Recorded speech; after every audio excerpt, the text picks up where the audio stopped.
What's up mga par? Bagong taon, bagong hanap buhay. Actually, extra income lang siya mga par, no?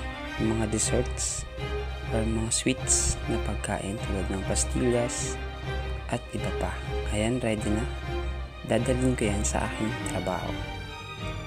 Ready to go?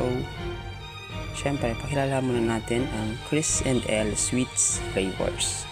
Meron tayong classic pastillas, assorted pastillas, Choco Balls sprinkles, Sampalok sweet and spicy, Choco Balls original, Takiyama pastillas.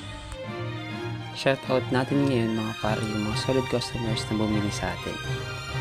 Yan si paring Jerome, si paring MC, si Yowan, Lina. So, shoutout sa inyo, maraming salamat. Yan mga par, no? Wala na. Naubos yun. Yung sahod, yung bayad ay sasahod pa yung iba. Yan mga par, sa mga gustong umorder, so message nyo lang po kami. Thank you.